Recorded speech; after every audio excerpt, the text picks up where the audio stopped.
distinguished members of the committee, Excellencies, ladies and gentlemen, I call to order the 36th session of the Committee on the Protection of the Rights of All Migrant Workers and Members of Their Families, and herewith open its 513th meeting.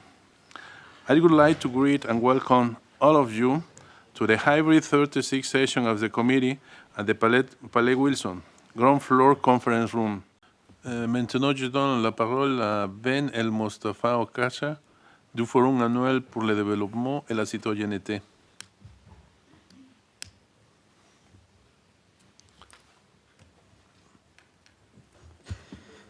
Merci, Monsieur le Président. Le Forum annuel pour le développement et la citoyenneté a accueilli favorablement la nouvelle politique d'immigration marocaine qui a amélioré les conditions de vie des réfugiés, des travailleurs migrants et de leurs familles.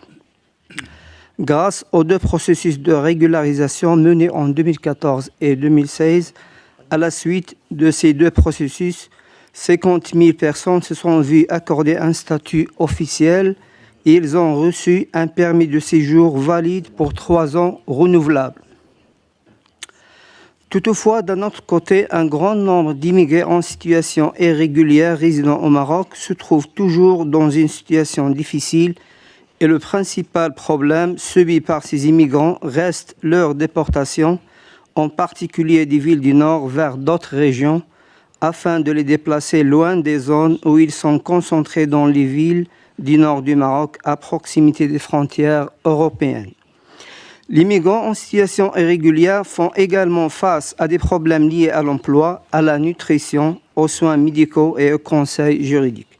Monsieur le Président, compte tenu des conditions qui ont été observées, le Forum annuel pour le développement et la citoyenneté propose les recommandations suivantes.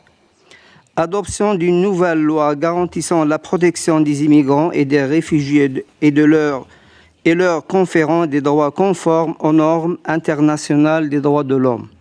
Révision des conditions établies par les autorités de régularisation et le renouvellement de cartes de séjour des immigrants vivant au Maroc.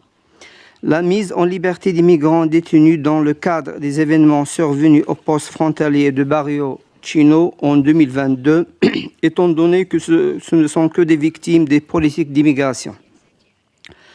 Abandonner la stricte politique de sécurité imposée à la frontière avec les villes occupées de Ceuta et Melilla en supprimant les barbelés et venir en aide aux migrants en difficulté. Faciliter l'intégration des enfants issus des familles immigrantes au système scolaire et l'accès des migrants au travail, au logement, à la santé et à la justice.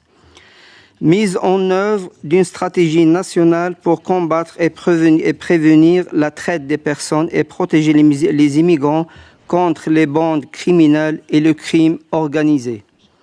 Inclure la culture des droits des immigrants dans le système éducatif du Maroc et le lancement des programmes dans les médias pour sensibiliser aux problèmes de l'immigration et des immigrés à travers une approche axée sur les droits de l'homme. Et merci.